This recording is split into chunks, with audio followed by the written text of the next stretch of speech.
آنے سے پہلے آپ کے شہر قبرستان میں گیا.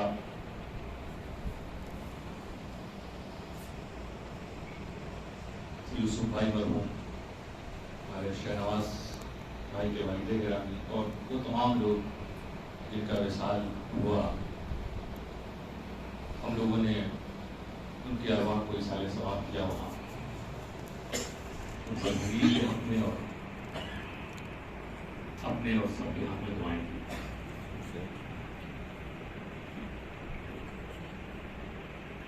نبی اکرم صلی اللہ تعالیٰ علیہ وسلم نے فرمایا زوروا، قبرستان جایا کرو، فإنها تذکر الآخرہ،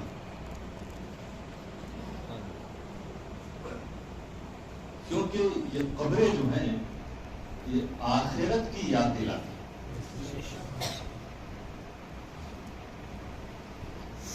بہت شاندار انداز میں بابو نے بھی پڑھا اور یہ بھی فرما رہے تھے کہ بہت جب من اچاٹ ہوتا ہے، پریشانی ہوتی تو میں بھی جا کے کچھ دیر کے لیے بیٹھتا ہوں. صحیح ہے. اور وہاں اس بات کا احساس تو ضرور ہوگا آپ کو کہ جب آپ دنیا کی دھما چوکڑی سے نکل کے ایک بار آپ کو قبر یاد دلائے گی کہ تم کس لیے آئے.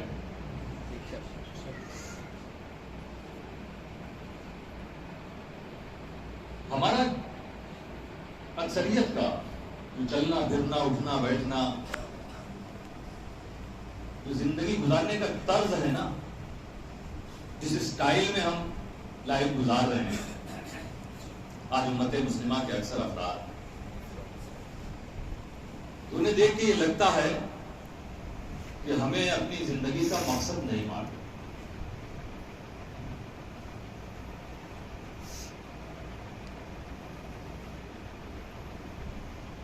اگر کسی کے ہاتھ میں پٹی باندھ دیا ہے، کوئی شخص کہیں جاب کرتا ہے، سرکاری جاب ہو، کسی فیکٹری میں ہو، کسی بڑی کمپنی میں ہو، روزانہ جاتا ہے کام کرتا ہے. اس بار وہ گیا، ایک دن گیا وہ تو اس کی ہاتھ میں پٹی باندھی گئی اور اسے کہا کہ تم چپ رہو بالکل. اسے لے جا کے کسی جزیرے پہ چھوڑا گیا اور کہا ہم سب جا رہے ہیں تو اس کے بعد اپنی پٹی کھول دینا. اسے قطعی معلوم نہیں کہ کتنا لمبا سفر اس نے کر لیا، کہاں جا رہا ہے. وہ پٹی کھولی تو اس کے لیے کیا ہوگا؟ بھٹکنا. کیونکہ یہاں کو کیوں لایا گیا اسے بتایا بھی نہیں گیا. بھئی یہاں کوئی کھدائی کرنی ہے، یہاں کسی چیز کو آپ کو سیٹ کرنا ہے، کوئی تعمیری کام، کوئی پروجیکٹ ہے، اس میں حصہ لینا ہے. بتانے والا بھی کوئی نہیں. تو وہ پریشان ہوگا اور بھٹکے گا کہ ہم آ کہاں گئے ہیں، ہمیں یہاں کرنا کیا چاہیے. یعنی اسے وہاں پہنچنے کا مقصد نہیں معلوم. تو جسے مقصد معلوم نہیں ہوتا وہ بھٹکتا ہے. ہاں، اس کے ذہن میں یہ ضرور آئے گا کہ بھائی کوئی ملے تو بتا دے کہ میں یہاں کیوں ہوں، مجھے کیا کرنا ہے. دوستو، اسی لیے ہم امت مسلمہ پر یہ اللہ کا خصوصی انعام ہے. رب قدیر نے اس دنیا میں ہمیں بھیجا تو بھٹکتا نہیں چھوڑا کہ ہمیں ہماری رہنمائی کے لیے کوئی نہ ہو، ہمیں ہماری زندگی کا مقصد بتانے کے لیے کوئی نہ ہو. نہیں، اللہ تعالیٰ نے قرآن کریم اپنے محبوب کے ساتھ نازل فرمایا اور پھر اس محبوب کے فالوورز میں ایسے علماء اور اس محبوب کے خاندان میں ایسے اولیاء پیدا فرمائے کہ جب تک ان ولیوں میں سے کوئی ایک بھی رہے گا اور ان علماء میں سے کوئی ایک بھی سچا عالم اس دھرتی پر موجود رہے گا، قیامت نہیں آئے گی. یہ انتظام رب تعالیٰ نے فرما دیا. قرآن پڑھو گے، قرآن سمجھو گے، قرآن سنو گے تو قرآن کہتا نظر آئے گا تم کو وَمَا خَلَقْتُ الْجِنَّ وَالْإِنسَ إِلَّا لِيَعْبُدُونَ. تم پوچھ رہے ہو کیوں آئے ہو دنیا میں، کیوں پیدا کیے گئے ہو؟ تو دیکھو قرآن میں اللہ فرما رہا ہے کہ میں نے انسان کو صرف اپنی عبادت کے لیے پیدا کیا. تو ہمیں قرآن سے قریب ہونا ہے، قرآن کا درس دینے والوں سے قریب ہونا ہے، قرآن کا پیغام سنانے والوں سے قریب ہونا ہے، تب ہم اللہ سے قریب ہوں گے، اور تب ہمیں بار بار احساس ہوگا اس بات کا کہ ہم اس دھرتی پر کیوں ہیں۔ آج دیکھ لو جتنے لوگ اس مسجد میں موجود ہیں الحمدللہ، کوئی ایسا ہے جو اپنے رب کے تعلق سے مطمئن نہ ہو؟ اللہ تمہارا رب ہے، ایمان ہے نا، اور اس ایمان پر اطمینان ہے کہ نہیں کہ ہم جہاں ہیں صحیح ہیں؟ محمد مصطفیٰ اللہ کے رسول دیکھا نہیں ہے، تم نے دیکھا نہیں، 1400 سال بعد تم آئے ہو، لیکن تم مطمئن ہو کہ وہی رسول ہیں، ان کے بعد کوئی آئے گا بھی نہیں۔ کیسا اطمینان تم کو؟ تم کسی کے انتظار میں نہیں ہو۔ اب تمہیں ضرورت نہیں کہ کوئی دنیا میں آئے کتاب لکھے تو پتا چلے اللہ کون، رسول کون، سچا دین کون، قیامت کون۔ نہیں، قرآن موجود ہے، تم جانتے ہو اور مطمئن ہو۔ دنیا والے کتنا کہیں کہ قرآن میں یہ ہے، قرآن میں وہ ہے، تم کہو گے نہیں، تم نہیں سمجھ پا رہے ہو۔ مسلمان خود بھی قرآن نہیں سمجھتا، مگر اتنا سمجھتا ہے کہ قرآن میں جو کچھ ہے صحیح ہے۔ سبحان اللہ، کیا معجزہ اس کتاب کا، آپ دیکھیے تو کیسا اطمینان ہم مسلمانوں کے دلوں پر نازل ہے، ہم کتنا مطمئن ہیں۔ قرآن کے تعلق سے تم مطمئن، رسول کے تعلق سے مطمئن، کعبہ تمہارا قبلہ ہے تم مطمئن، نماز فرض ہے اس بارے میں تمہیں کوئی ڈاؤٹ نہیں، زکات کے بارے میں ڈاؤٹ نہیں، حج کے بارے میں ڈاؤٹ نہیں، جتنے احکامات تھے فرائض تھے سب سے تم مطمئن کہ ہاں یہ ہے، اللہ تمہارا رب ہے، مالک ہے، قیامت۔ وہ چیز سوچیے، حشر ہے، بولے صراط ہے، جنت ہے، دوزخ ہے، کوئی ڈاؤٹ ہے تم کو؟ کہیں سے کچھ یہ احساس ہوتا ہے کہ پتہ نہیں یہ ہوگا کہ نہیں ہوگا؟ یہ ہمارے ایمان کی شان ہے دوستو، یؤمنون بالغیب، یہ بغیر دیکھے ایمان رکھتے ہیں۔ قرآن کی شروعات میں ہی اللہ تعالیٰ نے مومنین کی تعریف کی۔ دوستو، آپ محبوب مصطفیٰ کا دامن آپ نے پکڑا، ان ساری چیزوں کے تعلق سے بالکل مطمئن۔ تو کبھی اس قوم سے پوچھ لو، ان کے پڑھے لکھے لوگوں سے پوچھ لو، ہر بات میں انہیں تشویش ہے، ڈاؤٹ ہے، شک ہے، پریشانی ہے۔ وہ پھرتے رہتے ہیں کہ اس کتاب سے بہترین کوئی دوسری کتاب مل جائے۔ وہ ایک دربار سے دوسرے دربار کا چکر لگایا کرتے ہیں، اور لگانے والے ایسے بھی تھے جو 1400 سال پہلے بھی تھے۔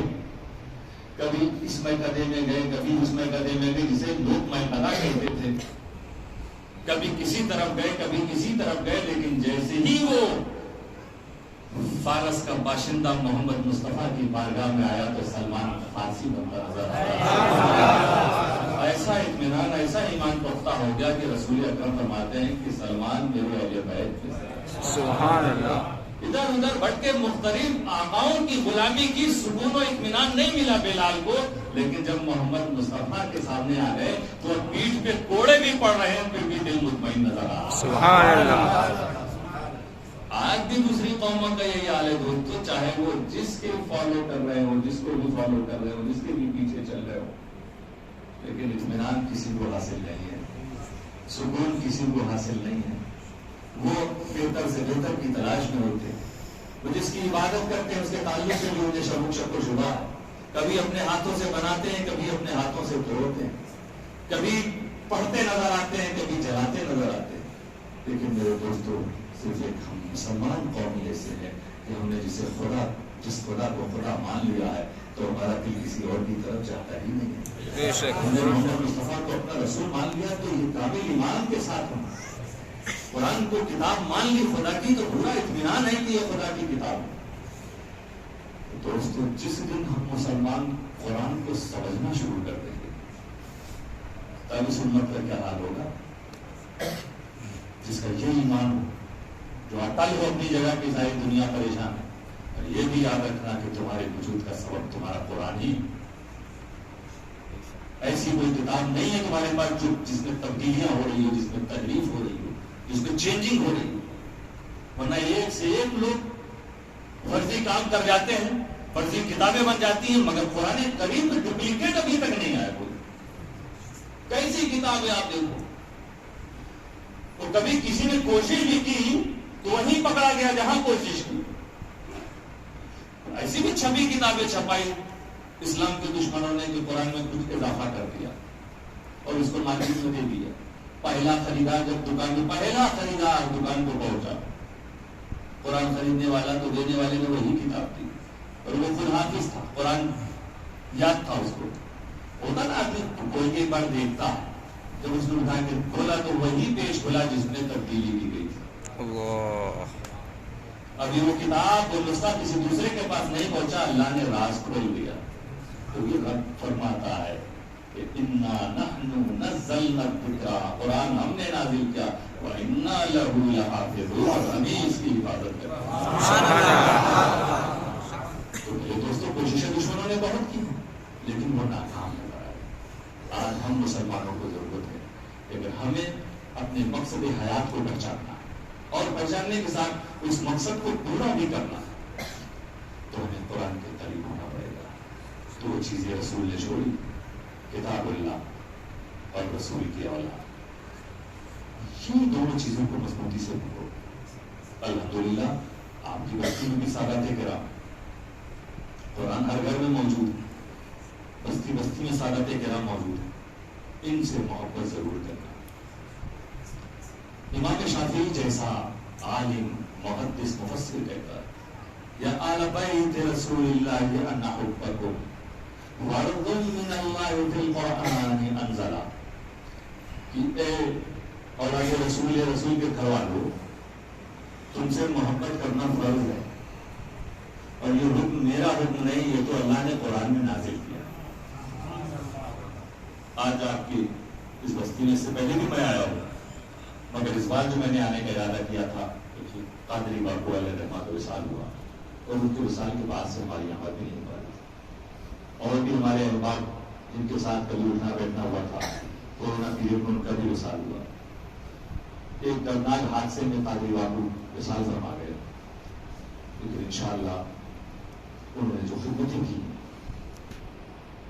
مساجد مدارس کے تعلق سے اطراف کے علاقوں میں جا کر رب قریب اس کی جزا اور اجر عظیم انہیں اللہ تعالیٰ کا فرمائے گا.